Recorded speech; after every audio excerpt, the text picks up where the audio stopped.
처음으로 석곡을 접하시는 분과 석곡을 키우면서 봄이 되면 사들이고 또 그 다음에 봄이 되면 빈 화분 버리고 이런 분을 위해서 안 죽이고 석곡 키우는 법에 대해서 알려드리겠습니다. 일전에 석곡 키우기 1편부터 4편까지 제작을 했는데요. 좀 더 자세한 사항은 그 동영상을 참조하시고요. 그 동영상에서 너무 장황한 부분을 제외해서 한 편으로 축약을 하고요. 새로운 사항 몇 가지를 더 추가해서 좀 더 쉽게 석곡을 접할 수 있게 만들어 보았습니다.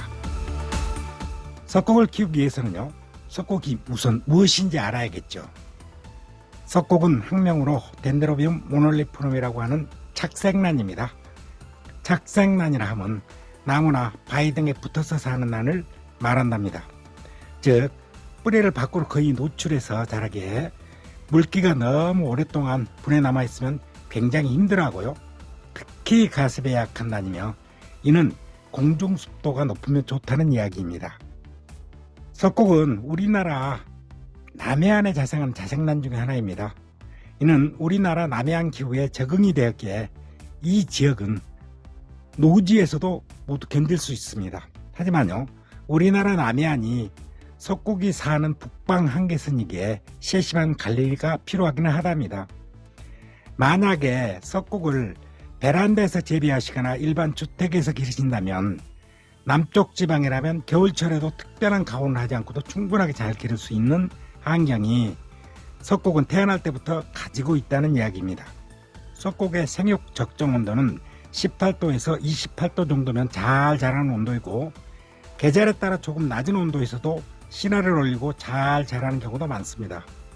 그리고요, 견뎌낼 수 있는 일반적인 온도는 영하의 온도에도 잠깐의 경우는 견딜 수 있으나 그러나 오랫동안 영하의 기온이 노출되면 위험해진답니다. 그래서 석곡이 견딜 수 있는 온도는 5도 이상 35도 이하이면 충분하게 죽지 않고 키울 수 있습니다. 잘 큰다는 얘기는 아닙니다.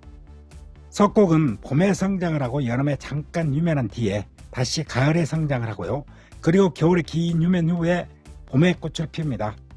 꽃이 피우는 시기에 신화가 올라와서 다시 성장하고 다음에 봄이 되면 꽃을 피우기에 대부분의 경우 1년이 지난 대공에서 꽃이 피운답니다. 가끔은요 3년이나 2년째 대공에서 피우는 경우도 있지만 정상적인 모습은 1년이 지난 대공에서 피운답니다.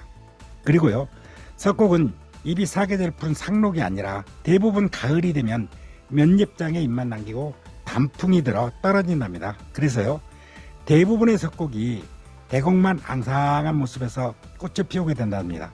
가끔은요, 이 잎이 없는 대공을 자르시는 경우가 있는데요. 이는 석곡에게는 굉장히 손해랍니다. 왜냐면요, 이 대공에서 꽃이 피거나 꽃이 다 핀 다음의 대공이라도 다음 세대를 위해서 영양분을 옮겨주기에 말라 비틀어질 때까지는 자르지 않고 붙여주시는 것이 훨씬 좋답니다. 물론 너무 보기 싫으면 마른 다음에는 보기 싫으니까 잘라내버리면 되겠죠. 아니면 조금 직전이라도요.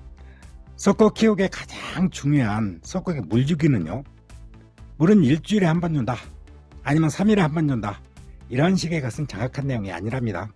키우시는 분의 모든 환경적인 요소가 다르기에 환경에 따라 달라질 수밖에 없습니다. 즉 물은 봄이나 가을에는 화분에 물이 마르면 바로 주고요, 여름에는 물이 마른 후 하루 정도 후에 주며 겨울에는 물이 마른 후에 2, 3일, 길게는 일주일 후에 주는 것이 좋습니다. 물론 이때도 기르시는 분의 환경에 따라 약간의 기간을 가감하시면 됩니다. 여기서요, 분이 마른다는 것은 분 속을 말하기에 겉만 말랐다고 분 속까지 마른 것은 아니게요. 충분하게 물을 먹었을 때와 말랐을 때의 화분의 무게를 기억했다가 물마름을 측정하거나요, 또는 나무젓가락이나 이쑤시개 등으로 찔러보는 방법, 또는 빈 화분에 똑같이 수태로 심어놓고요, 그거를 물 줄 때쯤에서 헤집어보는 방법 등 여러가지 방법이 있는데요. 이는 키우시는 분이 하실 수 있는 방법을 택하시면 된답니다. 이 부분이 석곡의 생가사를 가르는 가장 중요한 부분입니다. 석곡의 경우 자생지가 해안 절벽에 암벽에 붙어서 사는 경우가 많은 난이라고 그랬잖아요. 즉 자생지에서는 햇빛을 많이 받을 수 있는 환경에서 자라기에 봄, 가을에는요 충분하게 모든 빛을 줄 수 있는 한 모두 준다는 생각으로 베란다의 경우 창 가장 바깥쪽이나 노지 재배까지도 가능합니다. 여름에는요, 너무 뜨거운 햇살을 약간 가림이 되도록 갈대발등이나 이런 것들을 이용해서 약간의 차강이 필요하며, 나중에 경험이 축적되면 무차강으로도 충분히 키울 수 있습니다. 겨울에도 충분한 햇볕을 쬐어주면 좋지만 이때는 최저 온도 관리에 중점을 두고 관리해야 한답니다. 다음은 비료 부분인데요. 대부분의 난가 식물이 그렇듯이 석곡도 천천히 자라기에 비료를 많이 필요로 하는 식물은 아닙니다. 그리고요, 비료는 건강한 식물에 더 잘 크라는 의미로 주는 것입니다. 힘없이 시들고 죽어가는 식물에게 주는 약이 아니거든요. 그러니 경험이 축적되는 1년 또는 2년 동안은 비료를 주지 않는다고 죽지 않거든요. 그래서 비료는 그 후에 경험이 축적된 다음에 그때부터 사용해서 아주 아름다운 작품 또는 상작으로 만들면 됩니다. 석곡의 분갈이와 심는 재료는요, 분갈이 같은 경우는 한여름과 한겨울을 제외한 급할 경우 언제든지 가능합니다.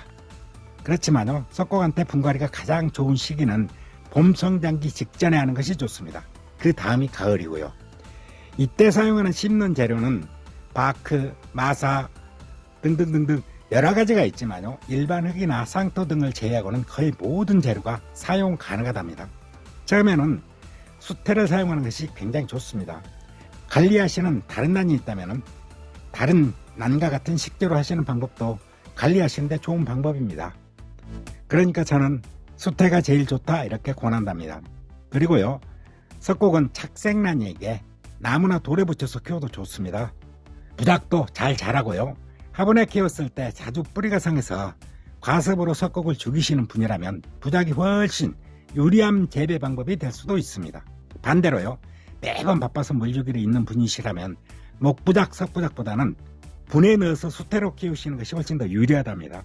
그러니까요, 본인의 환경이나 성향에 맞게 심는 재료와 재배 방법을 결정하시면요, 실패 없이 매년 향긋한 석곡향과 꽃을 함께 즐기실 수 있답니다. 감사합니다. 조금이라도 도움이 되셨다면 구독과 좋아요 꼭 눌러주시고요. 지금까지 저 오키드TV의 난나눔이었습니다.